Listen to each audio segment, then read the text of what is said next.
Hello, my friend. It's the Crypto Lunatic live from the Lunar Café, bringing you a market update today. And we're going to look at a few factors. And when in doubt, ask AI. So, what I've done today, I've asked two simple questions. Where are we? What are the major factors affecting the crypto market today? And what are the odds that we'll be above $100,000 Bitcoin before the end of the year? Or actually, before Christmas? Before Christmas, will you get a Christmas present? Or is this just a little dead cat bounce that's going to rinse out the market? So today we're going to look at some of the data, and of course we're going to have a completely neutral view, and I'm going to synthesize a ton of data that AI has given me as to the state of crypto right now. So join me on a little journey, my friend, on a little journey. So first, let's look at the market. So we see this is the first time in a while it's looked slightly less brutal than it has been. We're still definitely in the woods, my friends. And dead cat bounces are the thing that we need to watch out for here, because there's usually on the way down, there's usually a few bounces up. So is this a dead cat bounce, or is this the start of something much more positive? So we look at Bitcoin sitting at $87,000. And it should be noted that BlackRock have been doing a lot of the selling, and they got in at roughly not round about this price. So they're not sitting on massive profit, but of course BlackRock have got a ton of money. And most of the ETFs got in considerably lower at roughly 40,000 Bitcoin. So they're sitting on big profits anyway. So these are the prices today. We see Solana at 135, and we see Ethereum at just under 3,000. So let us, my friends, let's go on a little journey. So first thing, Bitcoin ETF flow. This is always where we look first. And we see, look, on the 21st, we looked a little bit positive, very mixed signals yesterday, my friends, very mixed signals. Grayscales still being continuing to suppress the price, or sorry, the BlackRock suppressing the price of Bitcoin. We don't know what they've got in mind or what is going on, but we do know that BlackRock have had a massive hand in suppressing the price of Bitcoin. So that's a very mixed view. The 21st was a bit positive, but this is very mixed. And of course, BlackRock, the major players. Let's look at other ETF flows. So Ethereum has been terrible, but the last couple of days, well, the 21st, back on Friday and Monday, slightly more positive, but nothing much there. But here's what I want to focus you on. These are all of the newly approved Solana ETFs. And look, this is mainly green, my friends. These are new products. This is why I think Solana is one to watch, because all we're seeing is green going into the ETF. So these are newly approved. And look, inflows are going in.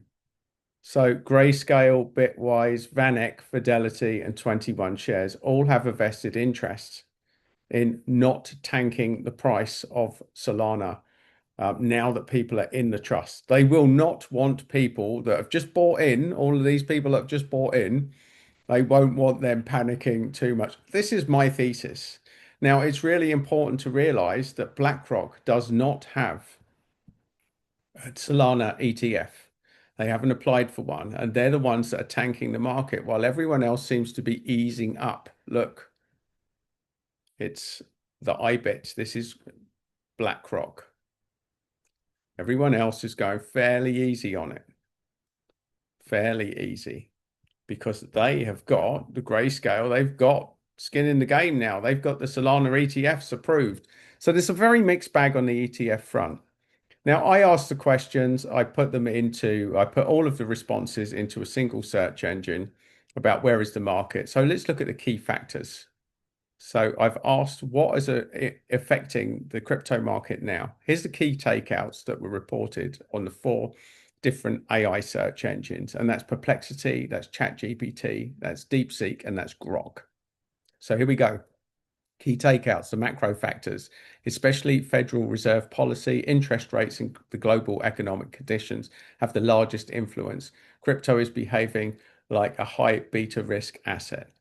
So regulation and policy is going to be a factor. ETF decisions, which we talked a lot about on this channel. High leverage and derivatives fuel liquidations. So there's not many people going long at the moment, my friends. So it's far more likely that we'll get some more stable action. Not many people are betting on those longs. Institutional inflows, ETFs that we've looked at. Retail and investor sentiments very low at the moment. Most retail have been scared out of the market. And technology fundamentals and project launches. So the main difference is in opinion. Let's look at these. Macro and Fed policy all agree is decisive, but some expect rate cuts by December and are bullish, while others are continued hawkishness that see no cut. Institutional flows. So Deepseek and Grok emphasize ETF outflows and institutional selling as amplifying downside, whereas ChatGPT and Perplexity know long-term trend of institutional adoption and possible new ETF launches as positives. Well, we've looked at that, my friends. This is a big factor, and we've just looked at that. Sentiment.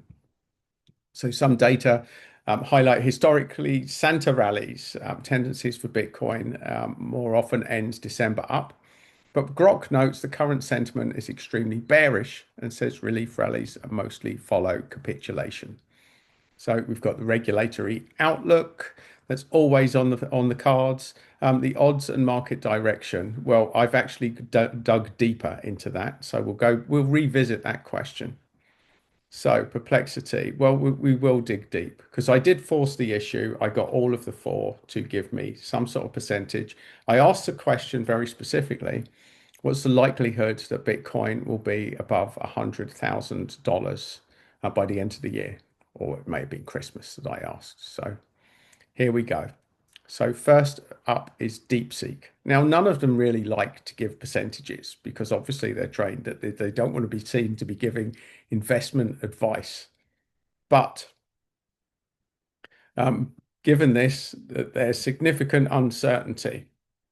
And really, what this has done is say that effectively it's a coin toss as to whether it's absolutely a coin toss as to whether it's going up or down. It really is sat on the fence um, as far as they're concerned. So, ChatGPT, 25 to 30% chance that Bitcoin closes 2025 above 100,000.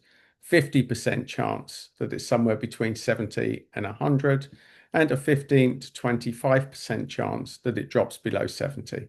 So there you go. Not much help there, my friends. But this is, of course, this is AI. They have to be realistic. So if forced to put numbers on it, this is perplexity. Finish above 100,000, roughly 30 to 45%. Finish it below 100,000, roughly 55 to 70%. So there you go. And finally, Grok. Bull case, 70% odds. And this highlights December jobs data softens, so triggering a Fed cut. So it's really dependent on a Fed cut, which they're expecting. And the bear case is a 30% odds. Base case, 50%. So it's choppy ground between 98 and 102. So, of course, it's not advice. And that's just an overview, my friends. So the point being, unless have got advanced predictive skills, that you're a modern day Nostradamus, that no one knows for sure. Possibly the people sitting in BlackRock have some major influence on what's going to happen next. They're the only ETF that doesn't have a Solana fund that the money is being pumped into at the moment. But we don't know what's going to happen with the macro. We suspect rate cuts could come in, but there's a very mixed bag as to whether they are actually coming or not. So, my friends, the fact is, toss a coin, take your chances. Nobody knows for sure. But these are the facts. This is what's happening. Are we about to go below 70,000 Bitcoin? Well, some people think so. Are we about to have a Christmas rally and go above 100? Well, some people think so. But the question is, what do you think? And leave a comment. Let me know. Let me know your thoughts. Have I missed anything? Have I probably missed quite a lot, my friends? I'm just here to give you an overview. But we've been looking at ETF flows because I believe that this is a critical aspect of what the market's doing now. So let me know your opinion, my friends. Leave your comments. If you're still watching, please do like and subscribe to the video. And if you'd like another one of my little videos, you'll find that just there. But either way, my friends, stay lunatic, have fun, and make money with crypto.